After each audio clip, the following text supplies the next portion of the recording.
Hello అండి, welcome back to my channel. ఈరోజు మన మినీ గార్డెన్లోని కాకరకాయలు అనేది కోస్తున్నాం, రండి చూద్దాం. ఇదిగో స్టార్ట్ చేశారు మా అత్తగారు ఆల్రెడీ కోయడం అనేది. నేనైతే వీడియో చేస్తున్నాను తను కోస్తుంటే. సో ఇది పందిరి కాదు కాబట్టి పైన కొన్ని కనిపిస్తున్నాయి, ఇంకొన్ని అనేది మనం వెతుక్కోవాలి. ఇదిగో ఇక్కడ ఒకటి కనిపిస్తుంది, మనకు వీడియోలో కూడా కనిపిస్తుంది. సో పందిరి ఎందుకు వేయలేదంటే ఇప్పుడు సాయిల్ మిక్సింగ్ అనేది ఇందులో వేయలేదు. ఇప్పుడు ఆర్డర్ అనేది పెట్టడం జరిగింది మన గ్రూప్ నుండి, గార్డెనర్స్ గ్రూప్ నుండి వర్మి కంపోస్ట్ ఇప్పుడు ఆర్డర్ చేసాము. సో మనకు అది 25 kgs బ్యాగ్ అనేది ఆల్మోస్ట్ 200 చేంజ్ పడుతుంది.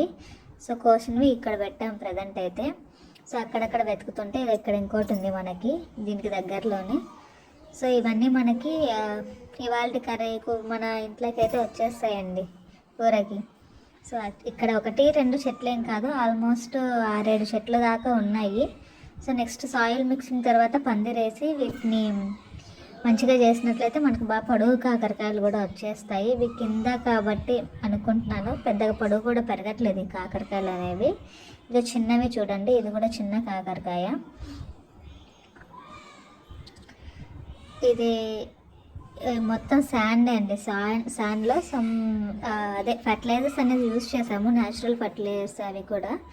సో నెక్స్ట్ మిక్సింగ్ అనేది జరిగిన తర్వాత పందిరి వేసేసి మంచి వీడియో అనేది మళ్ళీ చేయాలనుకుంటున్నాను.